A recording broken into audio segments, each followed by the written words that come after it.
see my slides? Because I can see my slides. Yes, looks Okay, great. Thank you so much. Okay, so we're just going to hop in.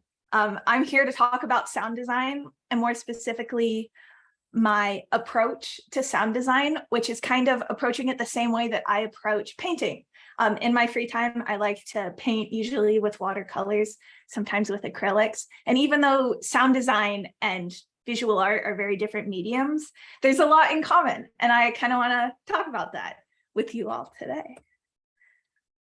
So first, looking at the parts of a soundscape, you have your environment, which is usually some combination of background noise, echo, and reverb. You have your actions that are taking place in the scene, which might include things like footsteps, items that people are holding or interacting with, panning where they are in the space.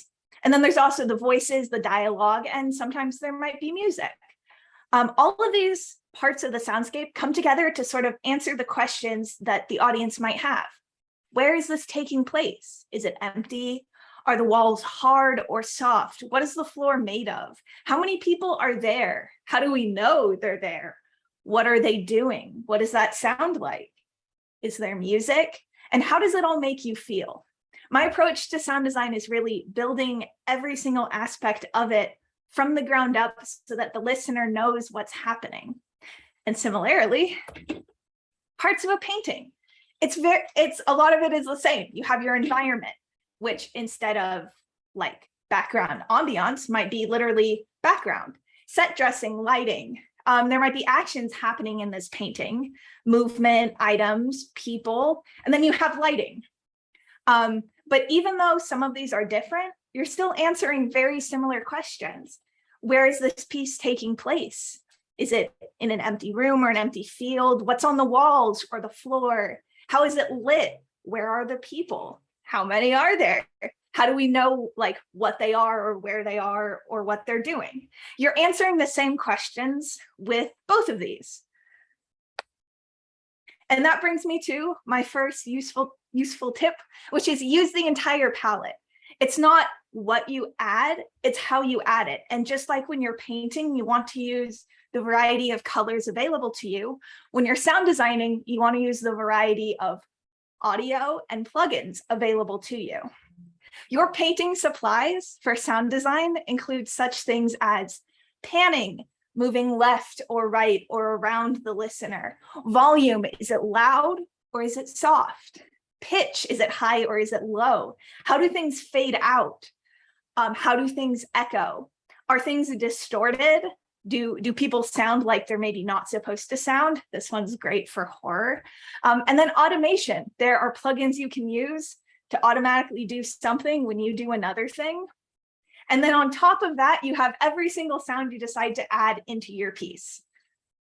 You're working with a lot, and I think things turn out the best when you're using everything available to you. My next tip, you want to layer sounds like you would layer paint. You're creating an image, one sound at a time.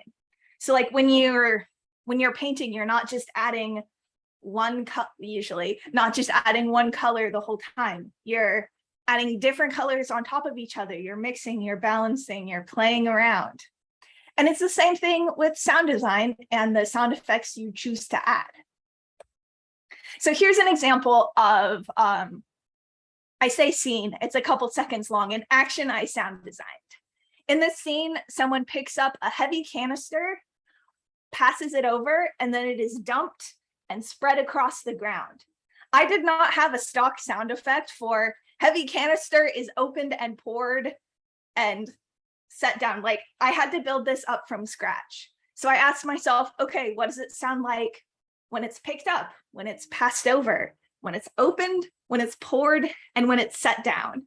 And also, how does the liquid hit the ground? When something is poured to spray across the floor, it sounds very different than when something is poured in one spot and it isn't meant to go all over, which is something I discovered working on this scene, because I spent a long time going, why doesn't this sound right? And then to my own ear, it was like, oh, it doesn't sound like it's being spread across the floor, which for the specific scene was very important to get that across. And so if you look on the right side of the screen, you can see my DAW for this specific action. And I tried to break up the sound effects for each action and color code it. But you can see for all of these, there's more than one sound going on. And that's kind of what I mean by layer sounds. I like it. I think sounds sound more fuller when there's different layers to them. And I had the water in the can itself, the can interacting with the floor, with people, with hands. And it came together in functionally what sounded like one single fluid motion. But there were so many different sounds sprinkled all over and layered until I was happy. My next tip is you want to create consistency of style. It's good to surprise the listener, but you don't want to surprise the listener unintentionally. And what do I mean by that? Sounds that come from the same place or thing should sound like it. They should be panned to the same area. They should have similar reverb. If you're interacting with a material, it should sound like it's the same. If someone is taking off a jacket and like throwing it on the couch, the action of taking off the jacket, let's say maybe it's a denim jacket, and throwing it, you shouldn't have one of those actions suddenly make the jacket sound like it's a windbreaker with really flimsy light material. That's sort of what I mean by consistent material of the object. I've noticed sometimes in a lot of audio drama, you might have a door that like opens on the left-hand side of the listener, but then when the person starts talking, they're coming straight from the center right away. And that's a little bit disorienting because that person was supposed to enter from the door, so they should sound like they're entering from the same side that the door is on.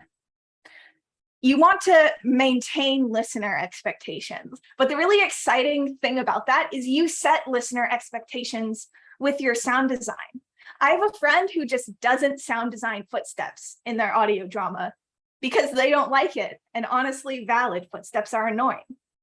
And so when a listener is listening to their show, that listener doesn't expect footsteps because from the beginning, people have been moving around and talking and there just hasn't been footsteps. But if from the beginning, you have footsteps every time someone is talking or moving around, and you very suddenly don't have footsteps, the listener is going to catch on to that and be presumably surprised, maybe a little confused. Maybe they'll think, oh, someone is suddenly floating now, I guess. Like, you want to maintain the expectations that you set, but you can get away with a lot because you set them. My footstep example. Next tip, you want to pick complementary sounds like you would pick complementary colors. The whole of the scene is always going to be greater than the sum of every single sound effect you drop in. Now, what does complementary sounds mean, you might ask? So here's a scene I did. There was a stone cave with a wooden platform hanging from ropes. People enter the cave, go on the platform.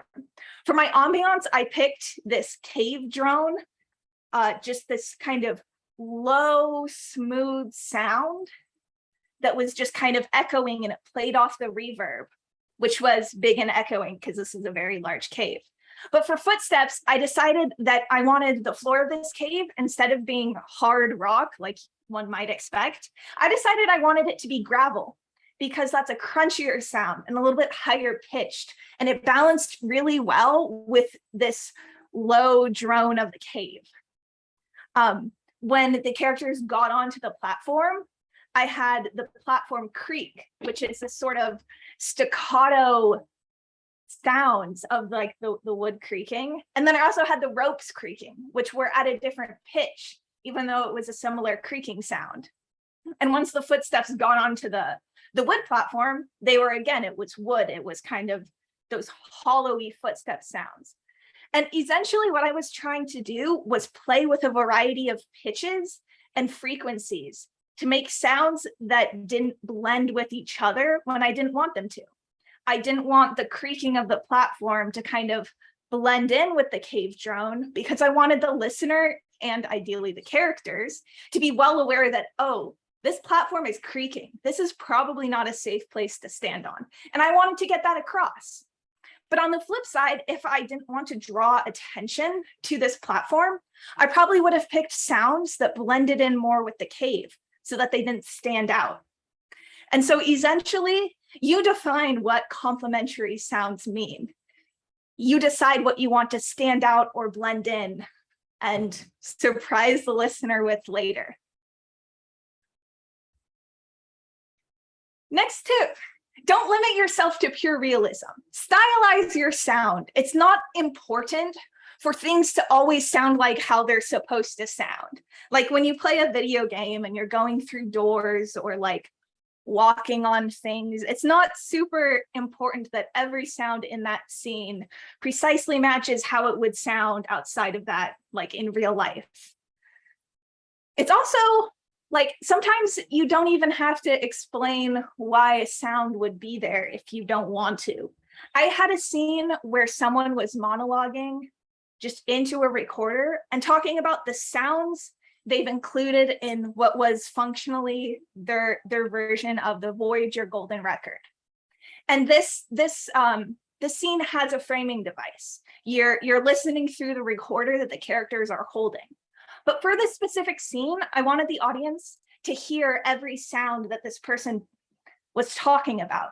And it doesn't really make sense in the context of the show to have someone talking into a microphone and like pressing buttons that queued up all these sounds they're saying they put in.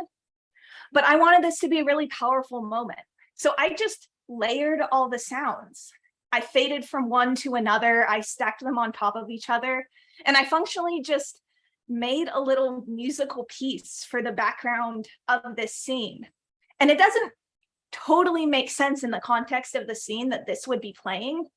But from the perspective of the audience, it makes the scene so much more impactful. So I did it anyway. This was a moment where I was like, is this realistic? No. Is it going to be really cool? Yes. And so I put it in, and it's still one of my favorite scenes I've sound designed. So in a similar vein, like if you want a door to sound stronger when it slams, layer 2 doors, layer 3 doors sometimes. Like if you want someone to be sneaky and it doesn't make sense that the floor would be creaking this much, but you think it does a really good job of adding tension to the scene, stick that in there. Only use realism when you want to use realism. Sometimes you just want to make a good piece of audio, and that's okay too. Like presuming that's allowed by, like, I'm my own showrunner, so I get to say everything. I'm not saying go against people asking you to sound design things realistically. Listen to those people.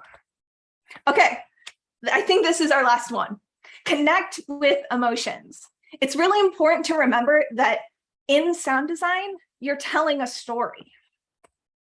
You can build just with sound, comfort, satisfaction, stability, or you can create tension and fear and unease.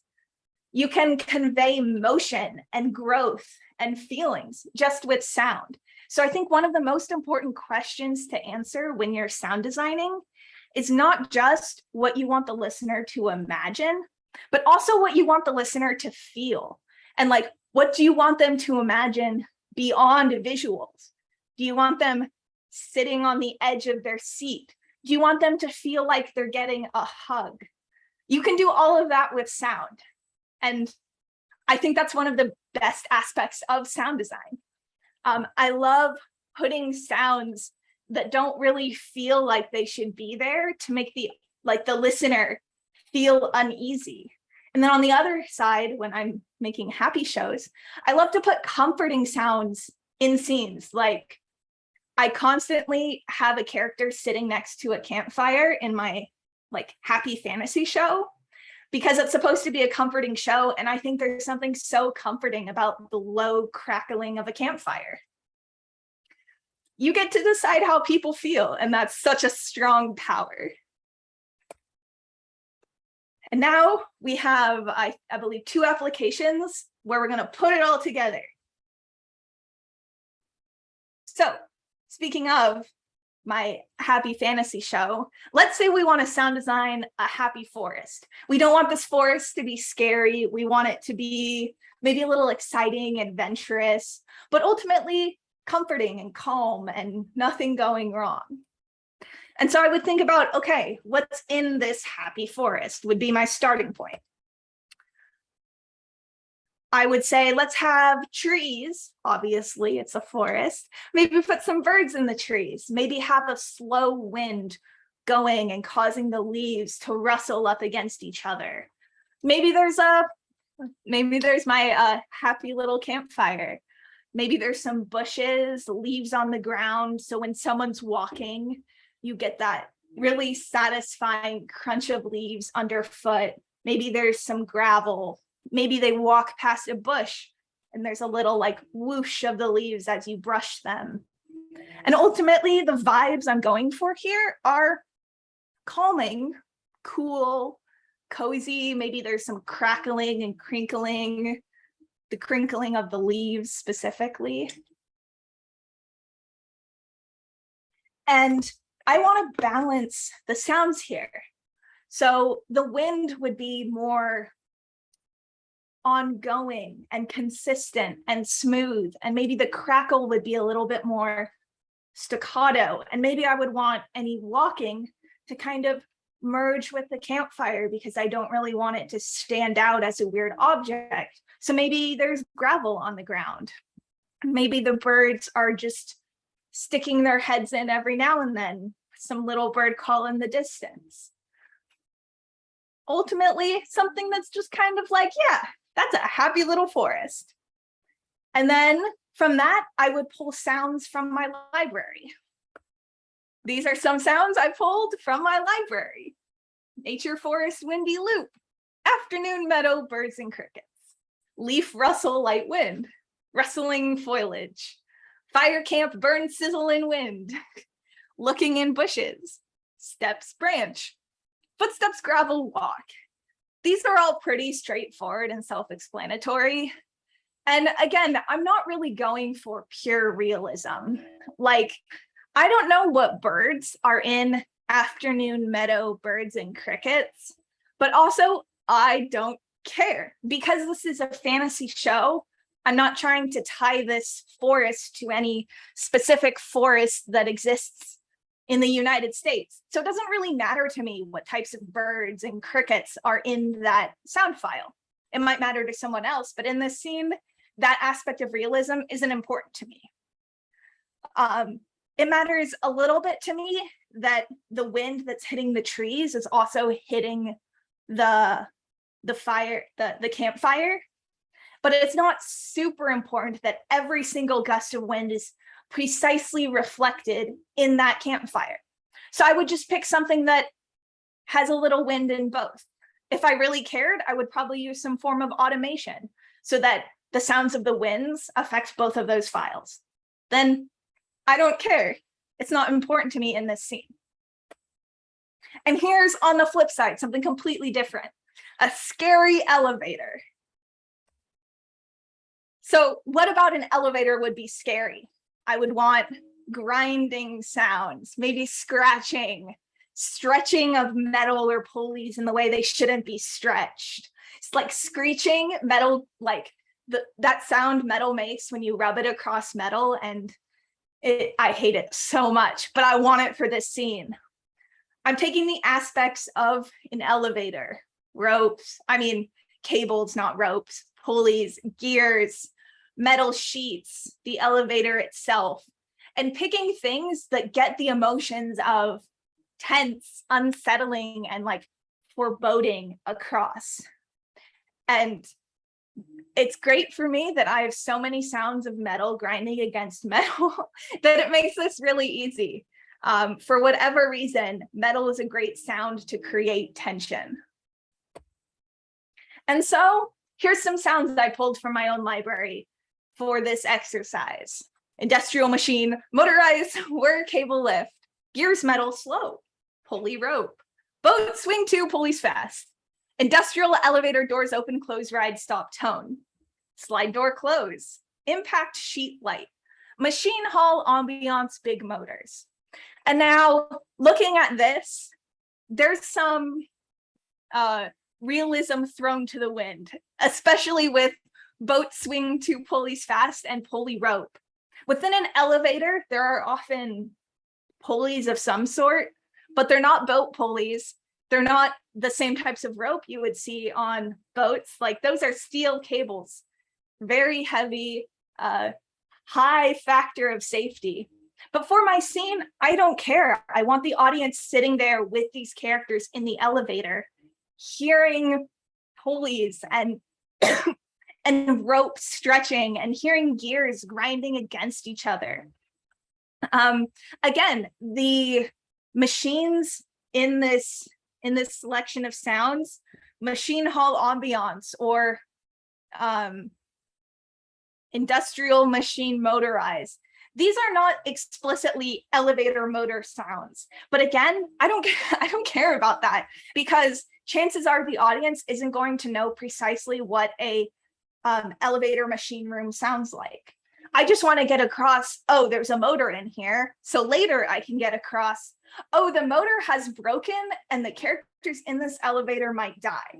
So I'm leaning into the tension, and in doing that, I'm losing some of the realism, but I'm okay with that. I want that. I'm trying to balance sounds that are low, like that machine whirring, and sounds that are quick and sharp, like metal impacting, to create an array of sounds that all terrify the listener in different ways. And there we go. I think I ended on time.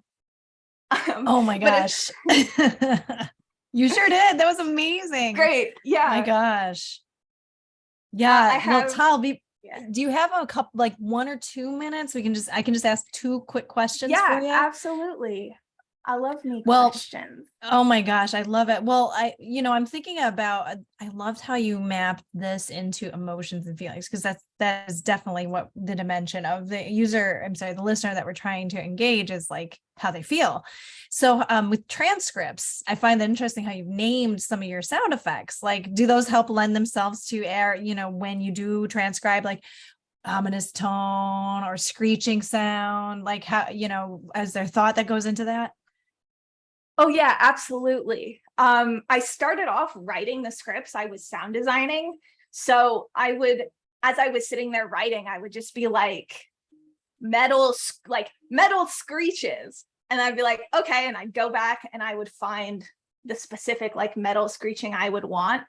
And then if I had anything to add beyond that, I would just go and update the script with more definition to that sound, because the script would become the transcript. And these days, I'm mostly doing sound design for scripts I didn't write, but shows that I produce. So I still have a lot of freedom in that. And like, yeah, I do think it's a lot of benefit to a transcript when you add clarity to the sound so that someone reading it can get a more similar experience to someone who's listening. I hope that answered your question. I appreciate it. It sure did. That's awesome. And it's nice to hear your process. The last question, before we go into the networking portion of this and I stop recording, is do you where do you source a lot of, are you like mixing and editing existing IP out there that is out, giving you permissions to create based on that? Or are you doing a lot of this at home where you're literally doing that stuff with like shoes on a surface? I do a little bit of both. I have a bunch of like sound packs that I either bought or got for free. And I have a number of just public domain sounds I've downloaded, but I also have 2 boxes full of objects I think make cool sounds. And every now and then I can't find what I need in my sound effects. So I go into my closet with my box of cool sounds and I DIY it. And it's fun. It's very silly sitting in front of a microphone, like clinking glasses and whatnot, but it works. Very clearly. I mean, I've enjoyed listening to some of the samples I checked out when I first met you, Tal. It's just awesome. And There's so many other quick questions. There's one more from Kira, and then we will probably do the quick breakouts. Do you play with compression and EQ? Can you speak to those settings or best practices really quickly, or Yeah. point us to where we could hear from you more? I mix everything to -16 LUFS. This is one I'm kind of lazy about it, where if I'm in the ballpark of that loudness metric, I'm like good enough. Some people are really, really anal about getting specifically to that metric. But I found that -16 LUFS is just best practice for audio drama specifically.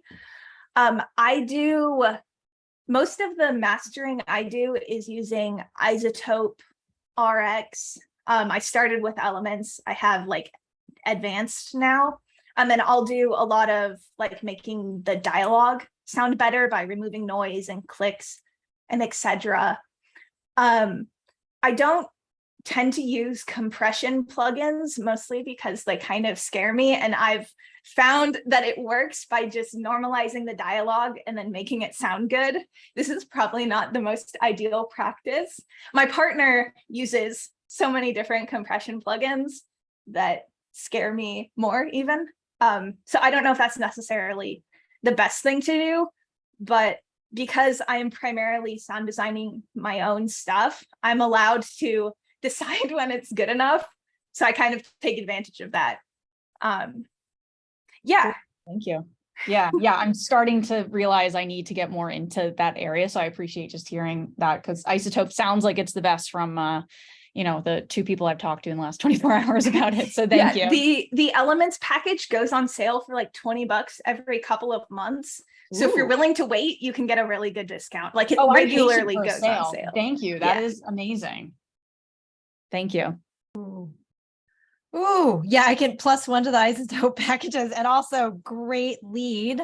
I'm going to stop recording now, but I want to thank everybody watching as well for being a member of the Podcast Academy. You can rewatch this on demand and also reach out to Tal, and Tal will be responsive on Slack when they are able, because that's one of the amazing things about being a part of TPA is access to all these experts in these fields. All of you in here are experts in some domain, which I'm grateful for. So